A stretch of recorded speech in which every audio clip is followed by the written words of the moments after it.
Біз бүгін 5-ші сыныптың жаратылыстану пәнінен 3-ші тоқсанға арналған жиынтық бағалаудың тапсырмаларын орындаймыз. Бірінші тапсырмаға тоқталайық. Бірінші тапсырма: тірі ағзаларды қандай белгілері арқылы жанды табиғатқа жатқызасыз? Тірі ағзалардың қасиеттері кластерін толтырыңыз дейді. Яғни біз тірі ағза қасиеттері туралы кластер жазамыз, соны толтырамыз. Яғни тірі ағзалар қасиеттері: өледі, қоректенеді, өседі, тыныс алады және ұрпақ береді. Яғни осылар тірі ағзалардың қасиеттеріне жатады. Келесі тапсырма: фотосинтез үдерісі кезінде бөлінетін негізгі газ құрамын анықтаңыз дейді. Бізде су, көміршіл газы, оттегі және фотосинтез деген екен. Бізде дұрыс жауабы болады оттегі. Яғни фотосинтез үдерісі кезінде бөлінетін негізгі газ ол оттегі. Үшінші тапсырмаға келіп қалдық. Энергияның түрлерін сәйкестендіріңіз дейді. Яғни бұл жерде дұрыс толтырылмаған осыларды біз сәйкестендіруіміз қажет. Бірінші механикалық, жылу, электр дейді.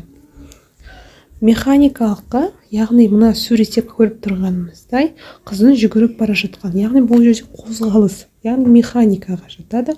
Жылу бұл күн сәулесі, яғни күн сәулесі арқылы гүлдер жылу алып тұр. Үшінші электр, яғни бұл шетте біз суретте көріп тұрмыз фонарик. Яғни осыдан электр бөлінеді. Үшінші тапсырманың үшінші сұрақтың екінші тапсырмасы: суретті бақылаңыз. Энергияның алмасу түрлерін анықтаңыз дейді.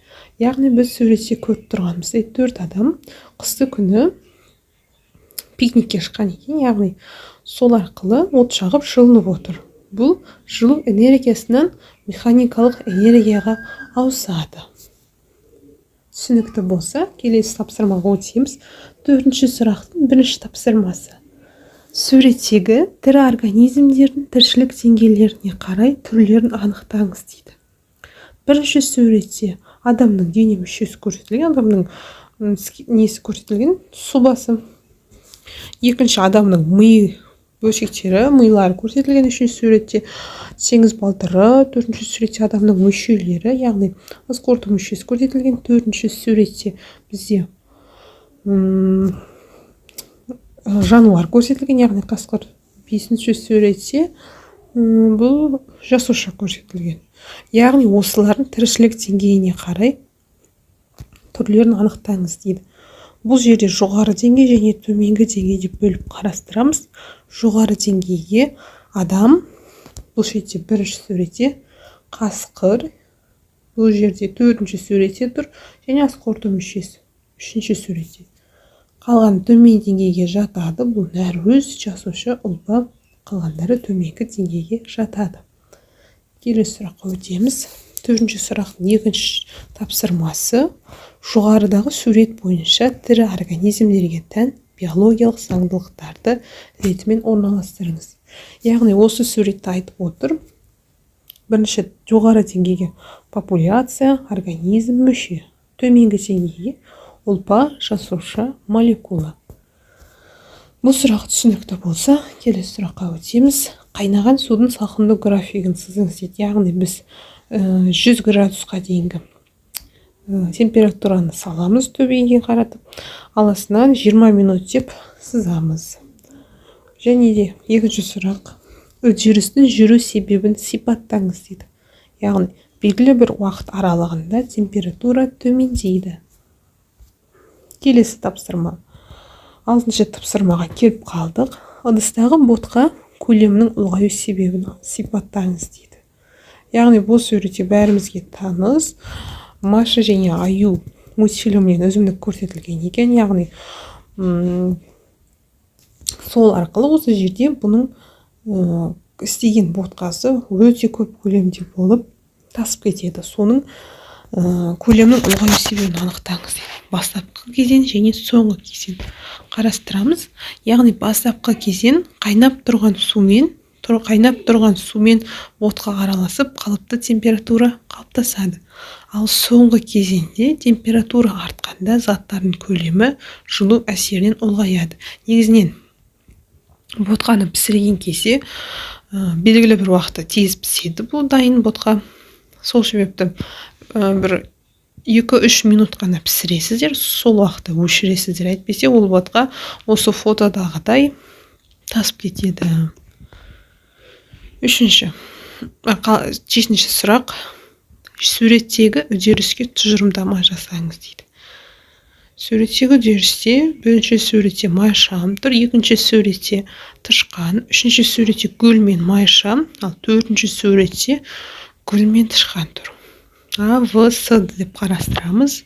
Осы үдеріске тұжырымдама жасаңыз дейді. Яғни үдеріс кезінде оттегі жоқ ыдыста балауыз жанбайды. Екінші суретте бетін жауып қойған. Екінші суретте көрсетілгендей тышқанның үстінен жауып қойған. Яғни бұл жерде тышқан тіршілігін тоқтатады. Үшінші суретте өсімдіктен бөлінген балауыз жанады. Яғни өсімдіктерден оттегі бөлінеді. Яғни бөлінген оттегіден балауыз жанады. Төртінші суретте бұл суретте тышқан тіршілігін тоқтатпайды. Бұл жерде өйткені өсімдіктен бөлінген оттегінің арқасында тышқан тіршілігін жалғастырады және тыныс алады. Келесі тапсырма, бұл бізде соңғы тапсырма. Күн жүйесіндегі ғаламшардың атауын тауып, олардың өз орбитасы бойымен қозғалу сызбасын түсіріңіз дейді. Бірінші, жер тобына кіретін ғаламшар Меркурий, Шопан, Жер, Марс. Екінші тапсырма, алып ғаламшар бұлар Юпитер, Сатурн, Уран, Нептун. Бір ғаламшардың орбитасын сызып көрсетіңіз дейді. Суретте көрсеттік.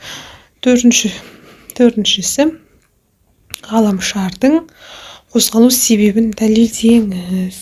Ғаламшарлардың тартылыс күші әсерінен қозғалады. Достар, оқушылар, осымен біздің 5-ші сыныпқа арналған жаратылыстану пәнінен 3-ші тоқсанның тжб-сы аяқталды.